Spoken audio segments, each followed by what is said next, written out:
கலியுக தர்மம் நேயர்களுக்கு வணக்கம். இன்று காட்டாற்று வெள்ளம் போல கருணை பெருக்கெடுத்து ஓடும் திருவட்டாறு கோயிலின் பெருமைகள். நமக்கு முன்பு வாழ்ந்த ஆண்டோர்களும் சான்றோர்களும் தங்களுக்கு கிடைத்த விலைமதிப்பற்ற பொருட்களையும் பொக்கிஷங்களையும் பூமிக்கு அடியில் புதைத்து வைத்துள்ளார்கள்.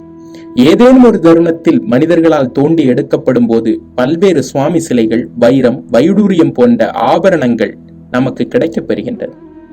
தமிழகத்தில் குறிப்பாக பல்வேறு பகுதிகளில் சுவாமி சிலைகள் மண்ணிலிருந்து தோண்டி எடுக்கப்பட்டுள்ளன. இதற்கு கீழடி அகழ்வாய்வு முக்கிய சாட்சியாக விளங்குகிறது. மற்ற நாடுகளில் உள்ள மண்ணை தோண்டினால் அவர்களுக்கு பெட்ரோல், கரிமம் போன்ற பொருட்கள் கிடைக்கும். நம்முடைய பாரத மண் மற்ற நாடுகளை காட்டிலும் பெருமை மிகுந்த தேசமாகவே கருதப்படுகின்றது. காரணம், மற்ற நாடுகளில் தங்களுடைய நாட்டை தாய்நாடு என்று கூறும் அளவிற்கு யாரும் உரிமை கொண்டாடுவது கிடையாது. ஆனால் நாம் மட்டும்தான் நம்முடைய பாரத நாட்டை தாய்நாடு, தாய்மொழி என்றெல்லாம் கூறுகின்றோம். பல்வேறு வளங்கள் பொருந்திய நாடாக நம்முடைய பாரத நாடு கண்டறியப்படுகிறது. எனவே இதன் காரணமாகத்தான் பல்வேறு நாட்டைச் சேர்ந்தவர்களும் நம் நாட்டை படையெடுத்து இத்தனை ஆண்டுகளாக நம்மை அடிமைகளாக வைத்துள்ளார்கள். இங்குள்ள செல்வ வளங்களை, குறிப்பாக இந்து மதத்தில் உள்ள பல்வேறு வளங்களை அளித்ததில் அவர்களுக்கு முக்கிய இடம் உண்டு. அன்பு, அமைதி, சகோதரத்துவம் போன்ற பல்வேறு பண்புகளுடன் வாழ்ந்த தமிழ் மக்களின் இந்து மதத்தை மற்றும் அவர்கள் கொண்டாடும் இந்து கோவில்களை அடியோடு அழிக்கும் எண்ணம் கொண்ட பல்வேறு அந்நிய நாட்டினர் நம்முடைய செல்வ வளங்களை கொள்ளையடிக்க ஆரம்பித்தார்கள். இதற்கு எதிராக போராடிய நம் முன்னோர்கள், சான்றோர்கள், பெண்கள் போன்றவர்களை வலுக்கட்டாயமாக இழுத்துச் சென்று அவர்களை சித்திரவதை செய்து கொலையும் செய்தார்கள். இந்த சம்பவம் தற்போது இந்தியா முழுவதும் பல்வேறு இடங்களில் செய்திகளாக பார்க்க முடிகிறது. அந்த காலத்தில் வாழ்ந்த இந்து மக்கள் தங்களுடைய ஒரு நாளில் ஒரு முறையாவது கோவிலுக்கு சென்று சுவாமியை தரிசனம் செய்த பிறகுதான் அவர்கள் காலை உணவுகளை சாப்பிட ஆரம்பிப்பார்கள். ஆனால் இந்த பழக்க வழக்கம் நாளடைவில் இல்லாமலானதற்கு மேற்கண்ட சம்பவங்கள் ஒரு காரணமாகும். இங்குள்ள நல்ல பழக்கங்களும் மக்களை விட்டு செல்ல ஆரம்பித்ததற்கு, மேலை நாட்டு அநாகரிக பழக்க வழக்கங்கள் மக்களை தொற்றிக் கொண்டதற்கும் இவையே காரணம். இதற்கு தமிழில் சிறப்பாக சொல்ல வேண்டுமென்றால், கங்கை தீர்த்தத்தை பருகிக் கொண்டிருந்த நாம் தற்போது கூவம் நதியை பருகுகிறோம். அது மாதிரியான நிலைமை தற்போது இருந்து கொண்டிருக்கின்றது. எனவே திருக்கோவில்களை கவனிப்பதற்கு மறந்துவிட்டோம். பல்வேறு அரிய கோயில்கள் காலப்போக்கில் இல்லாமலானதற்கு முக்கிய காரணமாக அநாகரிக மேலை நாட்டு பழக்க வழக்கங்கள் காரணமாயிற்று. அப்படி காலப்போக்கில் நாம் கண்டுகொள்ளாமல் விட்ட மிகப்பெரிய பொக்கிஷம்தான் திருவட்டாறு திருக்கோயில். கன்னியாகுமரி மாவட்டத்தில் அமைந்துள்ள அழகான மற்றும் மிகப்பெரிய கோவில் இது. இத்திருக்கோவிலின் அருமை பெருமைகளை பற்றி பேசுவதற்கு ஒரு யுகம் போதாது என்று கூறுவார்கள். ஆனால் அவ்வளவு சிறப்பு பெற்ற இந்த கோவில் தமிழில் மிகவும் தொன்மையான நூலான புறநானூற்றில் இந்த கோவில் பற்றிய பாடல் இடம்பெற்றுள்ளது. அதில் முக்கியமான பாடலாக மாங்குடி மருதனார் எழுதிய பாடலில் வளநீர் திருவட்டாறு என்று கூறியுள்ளார். கிபி 8ஆம் நூற்றாண்டில் வாழ்ந்த நம்மாழ்வாரும் இந்த கோவில் பற்றிய சிறப்பம்சங்களை தன்னுடைய திருமங்களாசாசன இசையில் பாடியுள்ளார். இந்த கோவிலில் உள்ள கல்வெட்டுகளில் கிபி 1720ஆம் ஆண்டு ஆட்சி செய்த திருவிதாங்கூர் மன்னர் மார்த்தாண்டவர்மனின் பல்வேறு கதைகள் இருக்கின்றன. சிறப்புமிக்க ராஜ்யமான இவருடைய ராஜ்யத்தை கைப்பற்ற பப்புராமன், ராமன் தம்பி என்ற இருவர் முயற்சித்தனர். இருவரும் மன்னரை கொல்ல சதித்திட்டங்களை தீட்டினர். அப்போது அவர்களிடமிருந்து தப்பித்த மார்த்தாண்டவர்மன் திருவட்டாறு பகுதியில் தன்னுடைய இரவு நேரத்தை போக்கினார். அங்கே இருந்த சிவன் கோயில் அருகில் உள்ள புரளி ஆற்றங்கரை ஓரங்களில் தன்னுடைய 2 நாட்களில் மன்னர் ரகசியமாக பதுங்கியிருந்து கழித்துள்ளார். தீராத பசியில் இருந்த காரணத்தினால் அருகில் உள்ள ஒரு ஓலை வீட்டில் உதவியை நாடினார். அந்த வீட்டில் இருந்த ஒரு மூதாட்டியிடம் தான் மன்னர் என்பதை வெளிப்படுத்தாமல் தனக்கு பசிக்கிறது, உணவு இருக்கிறதா என்ற கேள்வி எழுப்பியுள்ளார். மூதாட்டி அந்த நபர் மிகவும் பசியுடன் இருப்பதை அறிந்து அன்புடன் தன் வீட்டிற்குள் அழைத்து தனக்கிருந்த பழைய சாதத்தை அவருக்கு அன்புடன் வழங்கினார். 2 நாட்களாக கடும் பசியில் இருந்த மார்த்தாண்டவர்மன் மூதாட்டி வழங்கிய உணவை உண்டு, உனக்கு நல்ல காலம் வருக மூதாட்டி என மனமாற வாழ்த்தி பசியாறி சென்றார். பிறகு இவர் பகைவரை வென்று கிபி 1729ஆம் ஆண்டு அரியணை ஏறினார்.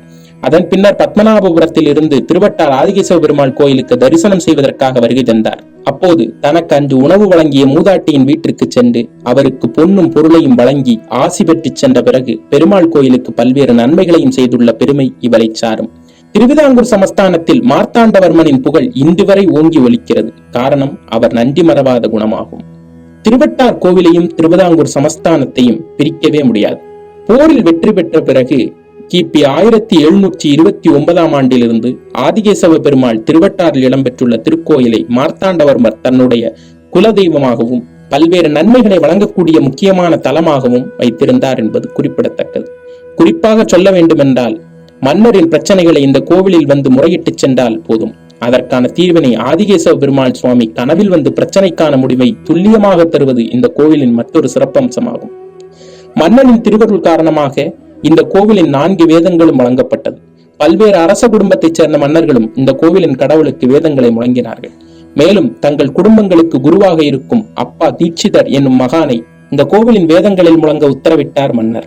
மேலும் இம்மகானின் திருவருள் காரணமாக பிரம்ம சம்ஹிதை இந்த கோவிலின் பூஜையின் போது ஒலிக்கப்பெற்றன என்பது குறிப்பிடத்தக்க வகையில் முக்கியமானது. பெரிய மன்னர்கள் மட்டுமல்லாது சிறு குறு மன்னர்களும் இந்த கோவிலை தங்களுடைய இஷ்ட தெய்வமாக வைத்திருந்தார்கள் என்பது குறிப்பிடத்தக்கது. அந்த வகையில் சங்க காலத்தில் ஆண்ட குறுநில மன்னர்களில் ஒருவர்தான் எழிலியாதன் என்பவர். இவர் தன்னுடைய குலதெய்வமாக திருவட்டாறு ஆதிகேசவ பெருமாள் கோயில் தெய்வத்தை மனதார வேண்டினார் என்பதும் புறநானூற்று பாடலில் இருந்து நமக்கு கிடைக்கப்பெறுகிறது. அத்தகைய புகழ்பெற்ற திருத்தலமாக திருவட்டாறு ஆதிகேசவ பெருமாள் திருக்கோயில் அமைந்துள்ளது. புகழ்பெற்ற திருவனந்தபுரம் ஸ்ரீ அனந்தசயன பெருமாள் கோயில் எழுந்தருளியதற்கு முன்னதாகவே 1084 ஆண்டுகளுக்கு முன்பு தமிழ் மக்களால் கட்டப்பட்ட திருவட்டாறு பகுதியின் ஆதிகேசவ பெருமாள் கோயில் சிறப்பு வாய்ந்தது. சைவ வைணவ பிரச்சனைகளுக்கு இத்திருக்கோயில் முற்றுப்புள்ளி வைத்தது இன்னும் ஒரு சிறப்பு. அந்த காலத்தில் சைவ வைணவ பிரச்சனை என்பது மிகப்பெரிய பிரச்சனையாக இருந்து வந்தது. எனவே இந்த பிரச்சனைக்கு முற்றுப்புள்ளி வைத்த ஒரு தலமாக இந்த திருத்தலம் அமையப்பெறுகிறது. எப்படி என்று தற்போது பார்க்கலாம். திருவட்டாறு பகுதியில் சுமார் ஆதிகேசவ பெருமாள் கோயிலின் சுற்றி 100 கிலோமீட்டர் தொலைவில் வரை கிட்டத்தட்ட 12 சிவாலயங்கள் அமைந்துள்ளன. திருவிதாங்கூரை ஆட்சி செய்த மார்த்தாண்டவர்மா சைவ வைணவ பிரச்சனைக்கு முற்றுப்புள்ளி வைத்தவர் என்றே கூறலாம். ஏனெனில் சிவ ஆலயங்களுக்கு நடுவில் பெருமாள் கோயில் இருப்பது அத்தகைய காலங்களில் சாத்தியப்படாத ஒன்றாகும். அதை சாத்தியப்படுத்தி இருப்பது இவரின் சிறப்பம்சம். மகா சிவராத்திரி நாளில் கிட்டத்தட்ட 5 லட்சத்திற்கும் மேற்பட்ட பக்தர்கள் கோவிந்தா, சம்போ மகாதேவா போன்ற கோஷங்களை 8 திக்கும் ஒலிக்கும் வண்ணம் முழங்கினார்கள். ஒரே சமயத்தில் பக்தர்கள் சிவாலயங்களையும் பெருமாள் ஆலயங்களையும் வணங்கி வருவது இந்த தலத்தில் காணப்படும் சிறப்பம்சம். இந்தியாவிலேயே வேறு எங்கும் இல்லாத சிறப்பம்சமும் இங்குதான் நடைபெறுகிறது. குறிப்பாக மகா சிவராத்திரி தினத்தில் சுற்றியுள்ள 12 சிவாலயங்களையும் தரிசித்த பக்தர்கள் இறுதியாக ஸ்ரீ ஆதிகேசவ பெருமாள் கோயிலில் தரிசனம் செய்யும் சிறப்பம்சமும் இந்த திருத்தலத்திற்கே சேரும். எப்படி பக்தர்கள் ஒரே நேரத்தில் மகா சிவராத்திரி தினத்தன்று சிவபெருமானையும் பெருமாளையும் வணங்குகிறார்கள் என்பது அனைவரையும் ஆச்சரியப்படுத்தி உள்ள ஒரு விஷயம். அது எப்படி சாத்தியமானது என்பது பற்றி தற்போது பார்க்கலாம். அந்த காலத்தில் கேசிகாசுரன் என்ற ஒரு அசுரன் வாழ்ந்து வந்தான். இவன் அசுரனாக இருந்தாலும் கூட சிவன் மீது மிகப்பெரிய பக்தி உடையனாக இருந்தான். பல்வேறு வலிமைகளை பெறுவதற்கு சிவநாமத்தை உச்சரிப்பது இவனுடைய மிகப்பெரிய பலமாக இருந்தது. இவனுடைய தவத்தை கண்டு மனம் இறங்கிய சிவபெருமான் இவனுக்கு பல்வேறு சக்திகளை வழங்கினார். பல்வேறு பயன்களை பெற்ற கேசிகாசுரன் நல்லவர்களையும் எந்த பாவமும் செய்யாதவர்களையும் தாக்கத் தொடங்கினான். இதன் காரணமாக திருவட்டாறு பகுதியில் வாழ்ந்த மக்கள் ஸ்ரீ கேசவ பெருமாளின் அருளை நாடிச் சென்றார்கள். எனவே ஸ்ரீ கேசவ பெருமாள் ஒரு முதியவரின் கனவில் தோன்றி அசுரனை என்னுடைய மடியில் நான் வைத்திருப்பேன், இனி உங்களுக்கு ஒரு பிரச்சனையும் வராது என்று கூறினார். அதன்படி திருவட்டார் கேசவ பெருமாளின் அடிகளில் இந்த அசுரன் அடங்கி கிடந்தார்.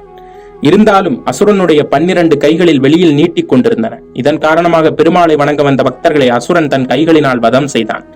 இதற்கான தீர்வையும் மக்கள் பெருமாளிடம் வேண்டினார்கள். உடனே பெருமாள் அதற்கான வழியையும் அசரீரி ஒலியாக கூறினார். அதாவது நீட்டிக் கொண்டிருக்கும் அசுரனின் 12 கைகளை நோக்கி அதன் மேல் 12 சிவாலயங்களை அமைப்பதன் மூலமாக நீங்கள் அவனுடைய தாக்குதலில் இருந்து விமோச்சனம் பெற முடியும் என்று கூறினார். எனவே இதன் காரணமாகத்தான் பெருமாள் கோயிலை சுற்றி 12 திசைகளை நோக்கி 12 சிவாலயங்கள் அமைய பெற்றன. அத்தகைய 12 சிவாலயங்களின் பெயர்கள் திருமலை, திக்குறிச்சி கோயில், திருப்பரப்பு கோயில், திருநந்திக்கரை, பொன்மணி, வன்னிபாகம், பத்மநாபபுரம், மேலாங்கோடு, திருவடைக்கோடு, திருப்பனங்காடு, நட்டாலம்.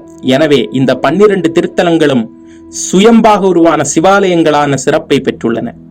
இதுவே ஒவ்வொரு மகா சிவராத்திரி என்றும் ஏராளமான பக்தர்கள் இங்கு சிவனையும் பெருமாளையும் ஒரு சேர தரிசனம் செய்கின்றார்கள். திருக்கோவிலுக்கு ஏற்பட்ட மிகப்பெரிய சோதனை நாம் அனைவரும் அறிய வேண்டிய ஒன்று. கிபி 1740 ஆண்டு ஆற்காட்டை ஆண்ட நவாப் அவர்கள் தமிழகத்தின் மீது படையெடுத்து ஒவ்வொரு கோவிலிலும் வேட்டையாடத் தொடங்கினார்கள். அன்றைய காலகட்டத்தில் படையெடுப்பு நடத்திய கோவில்களின் சிலைகளை தங்களுடன் கவர்ந்து செல்லும் பழக்கத்தை கொண்டுள்ளார்கள். மதுரையில் இந்த கோவில்களை சூறையாடிய பின்னர் திருவிதாங்கூர் வழியாக சென்றார்கள். எனவே திருவாங்கூரில் அமைந்துள்ள திருவட்டார ஆதிகேசவ கோயிலில் சூறையாடத் தொடங்கினார்கள். ஆனால் திருவிதாங்கூர் மன்னராக இருந்த மார்த்தாண்டவர்மனின் படைகளும் அவரை எதிர்ப்பதற்கு போதவில்லை. இதன் காரணமாக ஆற்காடு நவாப் ஸ்ரீ ஆதிகேசவ திருவுருவ சிலைகளை கவர்ந்து சென்று தன்னுடன் வைத்துக் கொண்டார். இது நடந்த சில நாட்களுக்கு பின்னர் அவருடைய மனைவி பெரிய வயிற்று வலி காரணமாக நோயிற்றார். பெரிய பெரிய மருத்துவர்களை அணுகியும் அதற்கு தீர்வு காணவில்லை. நவாபின் இந்து நண்பர் ஒருவர் கூறிய ஆலோசனையின்படி திருவிதாங்கூர் ஸ்ரீ கேசவ பெருமாள் சிலையை மீண்டும் அந்த கோயிலில் பிரதிஷ்டை செய்வதன் மூலமாக மனைவியின் வயிற்று வலி குணமாகும் என்று கூறினார். அந்த வாக்கின்படி நவாப் நடந்து கொண்டார். சில வாரங்களிலேயே அவருடைய மனைவி மீண்டும் பழைய நிலைக்கு திரும்பினார். அத்தகைய பகைவருக்கும் நன்மை வழங்கிய மிகப்பெரிய குணத்தை கொண்டவராக திருவிதாங்கூர் ஸ்ரீ கேசவ பெருமாள் அமைந்துள்ளார். காண திகட்டாத அழகிய திருவுருவத்தை கொண்ட ஸ்ரீ ஆதிகேசவ பெருமாள் கோயில் மக்களுக்கு கிடைத்த அரிய பொக்கிஷம். ஆனால் தற்போது மக்கள் அந்த பொக்கிஷத்தை தங்கள் கைகளில் இருந்து நழுவ விட்டு விட்டார்கள். இந்த கோயிலுக்கு ஏராளமான சொத்துக்கள் இருந்தாலும் மிக மிக குறைவான வருமானத்தையே கோவில் பெற்றுக் கொண்டிருக்கிறது. இந்தியாவின் தமிழ்நாடு மாநிலத்தில் கன்னியாகுமரி மாவட்டத்தில் திருவட்டாறு என்ற ஊர் அமைந்துள்ளது. அந்த திருவட்டார் ஊரின் பேருந்து நிலையத்திலிருந்து நடந்து செல்லும் தொலைவில் உள்ளது ஆதிகேசவ பெருமாளின் திருத்தலம். கோவிலுக்கு செல்லும் வழியை உணர்த்தும் அறிவிப்பு பலகை ஒன்றும் அங்கே உள்ளது. திருவட்டார் ஆதிகேசவ பெருமாள் சுவாமியை தரிசித்து அனைவரும் பூவுலகில் இன்பம் பெறுவோமாக.